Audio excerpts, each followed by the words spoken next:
রমজান মাস আল্লাহর রহমতের মাস, বরকতের মাস, গুনাহ মাফের মাস। এই মাসে আমরা সবাই চেষ্টা করব বেশি বেশি করে আল্লাহর ইবাদত করার জন্য, এবং ইবাদতের মাস হিসেবে রমজান মাসকে আল্লাহ তাআলা সবচেয়ে বেশি সম্মানিত করেছেন। আমরা সবাই চেষ্টা করব এই মাসে দীর্ঘ 11টি মাসের যত গুনাহ করেছি এই মাসের উছিলায়, এই রমজান মাসের উছিলায় আল্লাহর কাছে আমরা মাপ চেয়ে এই গুনাহগুলো মোচন করে নিতে পারি। হ্যালো এভরিওয়ান, আসসালামু আলাইকুম। কেমন আছেন সবাই? আই হোপ সবাই অনেক ভালো আছেন। আলহামদুলিল্লাহ, আমিও আমার পরিবার পরিজন নিয়ে ভালো আছি। এই তো প্রতিদিনের মতো আরও একটি ব্লগ নিয়ে এসেছি আপনাদের মাঝে। আশা করি আজকের ভিডিওটি আপনাদের কাছে খুবই ভালো লাগবে। আজকের ভিডিওটি মূলত 2025 রমাদান প্রিপারেশন হিসেবে রমজান মাসের জন্য আমি কি প্রস্তুতি নিয়ে রাখি সেগুলোই আর কি আজকে আপনাদের মাঝে শেয়ার করব।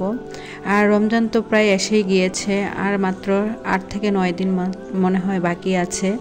রমজান মাসে আসলে আল্লাহর ইবাদতের মাস, রহমত বরকতের মাস। এই মাসে আল্লাহ তাআলা দীর্ঘ 11টি মাসে তার বান্দা যত গুনাহ করেছে সব কিছুর হিসাব নিকাশ এই মাসই করে। তাই আমরা চেষ্টা করব সবাই কম বেশি এই মাসে আল্লাহর কাছে যেভাবে হোক, যে কোনো কিছুর বিনিময় হোক, বেশি বেশি করে ইবাদত করে নামাজ, রোজা এবং কোরআন তিলাওয়াত সব কিছু করে আল্লাহ সন্তুষ্টি আদায় করার জন্য।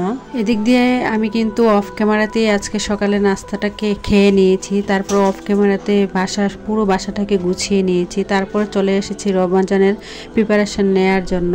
এখানে রমজান মাসে যেহেতু আমরা অনেক বেশি ব্যস্ত থাকতে হয়, তার জন্য টাইম সেভিং করার জন্য, বেশি বেশি করে আল্লাহর ইবাদত করার জন্য আর কি আগে থেকে কিছু কাজ গুছিয়ে রাখবো।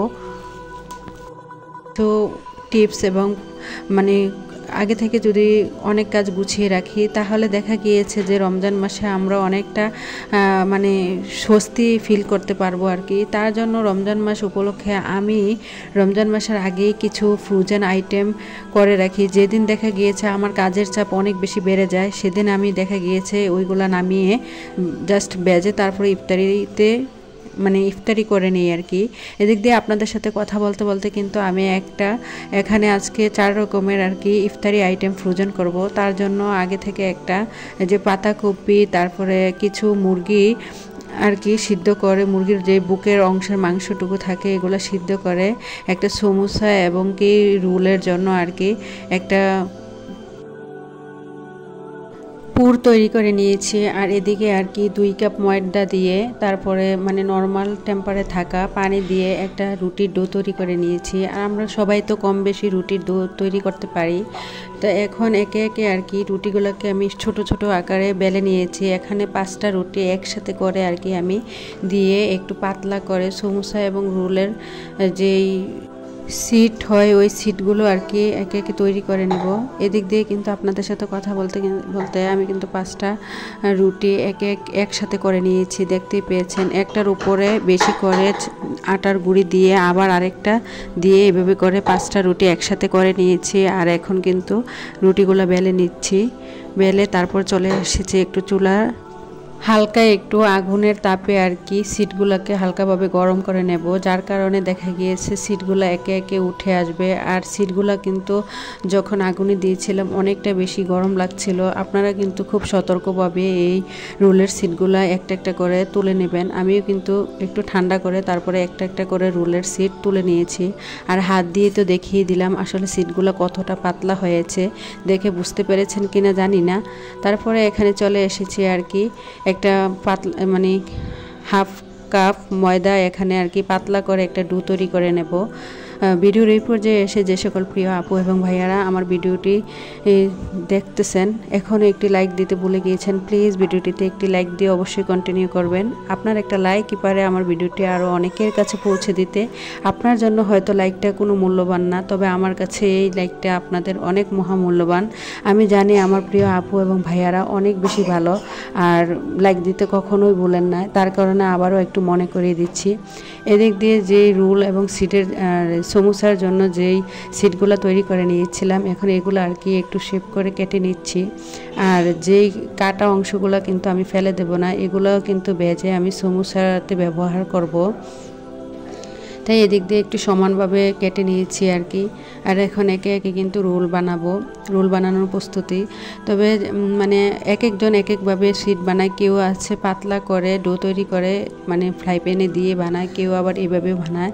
তবে যে যার মতো সুবিধা অনুযায়ী অবশ্যই বানিয়ে নিতে পারেন। তারপরে এখানে আর কি আমি যে পাতলা ডোটা তৈরি করে নিয়েছিলাম হাতের সাহায্যে ব্যাটারটা আর কি ভালোভাবে লাগিয়ে নিচ্ছিলাম। যদিও আমার কাছে ব্রাশ ছিল না, তার কারণে আর কি আমি হাত দিয়ে লাগিয়ে নিচ্ছি। আপনারা চাইলে কিন্তু ব্রাশ ব্যবহার করতে পারেন। তো এদিক দিয়ে রোলের জন্য আমি কিন্তু শেপটা দিয়ে দিয়েছি এবং পুর দিয়ে এই তো শেপের ভিতরে তারপরে রোলের এই যে রোল যেভাবে বানাই এভাবেই বানিয়ে নিচ্ছি। দেখেন আসলে আমরা পারি না বলতে কোনো কিছুই না, আমরা আসলে চেষ্টা করলে অনেক কিছুই পারি। আর রমজান মাসে এত বেশি কাজের চাপ থাকে, যার কারণে আসলে ওই সময় আসলে এই কাজটি করতে অনেক বেশি মানে কাজগুলো করতে হলে অনেক বেশি কষ্ট হয়ে যাবে। যার কারণে রোজার আগে থেকে যদি আমরা কিছু প্রস্তুতি বা প্রিপারেশন নিয়ে রাখি তাহলে রমজান মাসটা আমাদের একদম মানে অনেকটা স্বস্তি ফিল এবং মানে অনেকটা কাজের চাপ কমে যাবে আর কি। এদিক দিয়ে অনেক আপুরাই দেখছি অনেকভাবে কিন্তু আসলে রমজানের প্রিপারেশন নিচ্ছে। আমি যেভাবে নিচ্ছি আমি আপনাদের মাঝে তাই শেয়ার করছি। জানি না আমার ভিডিওটি আপনাদের কতটুকু ভালো লাগবে বা কতটা উপকার হবে, হয়তো ভেবেছি আপনাদের হয়তো কোনো উপকারে আসবে তার জন্য। আর এদিক দিয়ে কিন্তু আমার রোলগুলো বানিয়ে নিচ্ছিলাম। আমার চেয়ে কিন্তু আমার আপুরা অনেক বেশি সুন্দর করে রোল মানে সব কিছুই বানাতে পারে। এদিক দিয়ে কিন্তু আমার সবগুলো রোল বানানো হয়ে গিয়েছে। আর এই যে অংশটুকু দেখছেন এগুলো আর কি আমি অফ ক্যামেরাতেই তেলে ভেজে নেব। এগুলা কিন্তু আসলে সমুসার পুরে আমি ব্যবহার করব। এদিক দিয়ে কিন্তু আমি এগুলা ভেজে তারপরে একটু হাত দিয়ে ভেঙে ভালোভাবে একবার একদম গুঁড়ো গুঁড়ো করে নিয়েছিলাম। আর এখন চলে এসেছি আর কি সমুসা বানানোর জন্য, সিট তৈরি করার জন্য। আর এখানে আমি পাতলা করে এখানে কিন্তু যেই মানে সমুসা এবং রোলের বানানোর জন্য যে সিটটা নিয়েছিলাম এই সিটটাই আর কি অনেকটা পাতলা করে বেলে নিয়েছিলাম। তো এখন একদম সেমভাবে এখানে আর কি দুইটা মাপ অনুযায়ী দুইটা সমুসার এই সিট কেটে নেব। আর যারা আমরা সমুসা মানে বানাতে পারি না বা সমুসার কিভাবে কি করতে হয় বুঝি না, আজকে হয়তো আমার এই ভিডিওটা আপনারা ফলো করলে হয়তো জানি অনেক আপুরা পেরে যাবেন। সমুসার আসলে ভাঙ্গা কিভাবে দিতে হয় আমি আজকে ফুল আপনাদেরকে মানে দেখিয়ে দেব। এই যে এক কর্নার থেকে কিন্তু এভাবে করে চেপে দিয়ে তারপরে আবার এটা উল্টো দিকে ভাঁজ করে দিলেই কিন্তু সমুসার শেপটা হয়ে যাবে। এখানে যে ডো রাখার জন্য দেখেন একটা কিন্তু মানে কি বলবো মানে একটু জায়গা হয়ে গিয়েছে। এখানে কিন্তু আমি এখন পুরটা দিয়ে দিচ্ছি, দেখতেই পাচ্ছেন। আপনারা কিন্তু এভাবে বাসায় অবশ্যই ট্রাই করলে অনেকে যারা সমুসা বানাতে পারেন না আসলে পেরে যাবেন আমি মনে করি। আসলে আমিও একটা সময় পারতাম না, কিন্তু আমিও কিন্তু ইউটিউব দেখে দেখে এগুলো শিখেছি। আর ইউটিউব আমাদের জীবনে আসলে অনেক পরিবর্তন করে দিয়েছে।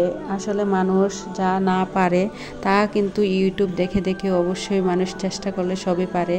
এদিক দিয়ে এক এক করে কিন্তু আমি মানে সমুসার ভাঙ্গাগুলো দিয়ে দিয়েছি। আর দেখতেই পাচ্ছেন আমার অলরেডি কিন্তু দুইটা সমুসা বানানো হয়ে গিয়েছে। আপনারা কিন্তু এভাবে ট্রাই করে বাসায় আসলে সমুসা বানিয়ে নিতে পারবেন। আসলে মানুষ চেষ্টা করলে সবই পারে, কঠিন কোনো কিছুই নেই। আবারও আমি আরেকবার ভালো করে দেখিয়ে দিচ্ছি, দেখেন আমি কিভাবে ভাঙ্গা দিচ্ছি। এক সাইড থেকে ভাঙ্গা দিয়ে অন্য সাইডে নিয়ে গিয়েছি, তারপরে এখানে পুরগুলো ভরে দেব, তারপরে আর কি উপরে ভাঙ্গাটা মিলিয়ে দেব। আমার কিন্তু এদিক দিয়ে কথা বলতে বলতে সবগুলো সমুসা রেডি হয়ে গিয়েছে। এটাই লাস্ট সমুসা ছিল, এজন্য একটু ভালো করে আবার দেখিয়ে দিলাম আপনাদেরকে। তারপরে আগে থেকে যে ব্যাটারটা গুলে নিয়েছিলাম এটা উপর দিয়ে দিয়ে তারপরে এই যে উপরের অংশটা এভাবে লাগিয়ে দেব, বাস হয়ে যাবে সমুসা। দেখেন আপনারা কতটা সুন্দর হয়ে গিয়েছে। আসলে যেই মেয়েটা বিয়ের আগে কোনো কিছুই পারতো না, আসলে সময় ও পরিস্থিতি মানুষকে অনেক কিছু শিখিয়ে দেয়। বিয়ের পরে আসলে অনেক কিছু শিখে গিয়েছি। এদিক দিয়ে দেখেন আমার কিন্তু সবগুলো সমুসা বানানো হয়ে গিয়েছে এবং রোলগুলো বানানো হয়ে গিয়েছে। তারপর চলে যাব এখানে আরেকটা মানে পুর বানানোর জন্য এখানে আলু পুরি বানাবো আর কি। আর আলু পুরি আমার ছেলেরা অনেক বেশি পছন্দ করে। আমি যখন রমজান মাসে যখন বেশি ব্যস্ত থাকবো কোরআন শরীফ পড়া নিয়ে বা কোরআন তিলাওয়াত করব, তখন দেখা গিয়েছে আমার ছোট ছেলে অনেক সময় রোজা থাকতে পারে না বা অনেকটা কষ্ট ও যেহেতু ছোট মানুষ, ভাবলাম যে তাদের কথা চিন্তা করে ভাবলাম যে এগুলো বানিয়ে রাখলে হয়তো অনেক সময় রমজানেও কিন্তু ওদের জন্য ভেজে দিতে পারবো। তো এদিক দিয়ে আলু পুরিটা রেডি করার জন্য আমি আলু কুচিয়ে নিচ্ছিলাম, তারপরে আলুগুলা একটু ভালোভাবে ভেজে সব ধরনের মশলা তাতে অ্যাড করে দিচ্ছিলাম, দিয়ে ভালো করে অনেকক্ষণ সময় নিয়ে কিন্তু আমি আলু পুরিটা রেডি করে নিয়েছি। আর এখন কিন্তু আলু পুরিটা রেডি হয়ে গিয়েছে, আর উপর থেকে কিন্তু ধনেপাতা দিয়ে দিয়েছি। আর এখানেও কিন্তু আমি 1 কাপ পরিমাণ ময়দা গুলিয়ে নিচ্ছিলাম। এখন এগুলা দিয়ে মানে আমি একটা অনেক বড় করে আর কি একটা রুটি বেলে নিয়েছি। তা এখন মানে আমার কাছে কোনো স্বাদ ছিল না, যার কারণে আমি সবগুলা যেহেতু পুরি একই সাইজের বানাবো তার জন্য একটা এখানে মানে জারের যে ক্যাপ থাকে এই ক্যাপ নিয়ে নিয়েছি। ক্যাপটার সাহায্যে আর কি আমি সবগুলা কিন্তু সিট তৈরি করে নিয়েছি। আর এখন একে একে সবগুলা সিটের ভিতরে কিন্তু আমি আলু যেই পুরটা রেডি করে নিয়েছিলাম, এখন এই পুরটা দিয়ে ভালোভাবে হাত দিয়ে চেপে চেপে দিচ্ছিলাম। এই আলু পুরিটা আসলে খেতে অনেক বেশি মজা। আমার ছেলেরা রোল এবং সমুসার চেয়ে বেশি পছন্দ করে এই আলু পুরিটা। আর এইগুলা যদি আমরা বানিয়ে রমজান মাসে ফ্রোজেন করে রাখি 1 থেকে 2 মাস কিন্তু এগুলো অনায়াসেই ডিপ ফ্রিজে থাকে। আমি কিন্তু এভাবে করে প্রায় সময় কিন্তু বাসায় এগুলো বানিয়ে তারপরে ফ্রোজিং করে রেখে দেই। আর এগুলা কিন্তু যখন আমার প্রয়োজন হয় তখন কিন্তু আসলে প্রয়োজন অনুযায়ী নামিয়ে ভেজে খাওয়া যায়। ব্রেড গ্রাম দিয়েও ভেজে খাওয়া যায় বা ডিমের মধ্যে দিয়ে চুবিয়েও খাওয়া যায়। তো এজন্য আর কি এখানে আমি কিন্তু অফ ক্যামেরাতে একটা আলু ভর্তা করে নিয়েছিলাম। আর আমরা কিন্তু কম বেশি সবাই আলু ভর্তা বানাতে পারি। আর আলু ভর্তা বানিয়ে এদিক দিয়ে কিন্তু আমি আলুর চপের যে শেপটা হয় এই শেপটা দিয়ে দিয়েছি। দেখা গিয়েছে রমজান মাসে বিকেলবেলা অনেক বেশি ব্যস্ততার কারণে আলুর চপ বানাতে গেলে অনেক বেশি সময় লেগে যায়, যার কারণে আগে থেকে যদি কিছু চপ বানিয়ে এভাবে একটা মানে যে কোনো জিনিসে যদি এভাবে ডিপ ফ্রিজে রেখে দেওয়া যায় তাহলে কিন্তু বেশ অনেক দিন এই চপগুলো থাকে। তারপর আপনি আপনার প্রয়োজন অনুযায়ী কিন্তু এগুলো নামিয়ে তারপরে বেসন গুলিয়ে ভেজে নিতে পারবেন। এদিক দিয়ে কিন্তু আমার সব কিছু বানানো হয়ে গিয়েছে। তা এখন সব কিছু বক্সিং করে নিয়েছি। আসলে আমরা গৃহিণীরা চাইলে কিন্তু একটু বুদ্ধি খাটিয়ে সময় সেভিং করার জন্য বেশি বেশি করে আল্লাহর ইবাদত করার জন্য এই কাজগুলো রমজান মাস আসার আগেই আসলে করে রাখলে আমি মনে করি সবচেয়ে বেশি বেস্ট ও ভালো। তাই আপনারাও চেষ্টা করবেন রমজানের আগে কিছু কাজ গুছিয়ে রাখার জন্য। ভিডিওটি এই পর্যন্তই, সবাই ভালো থাকবেন। খুদা হাফেজ।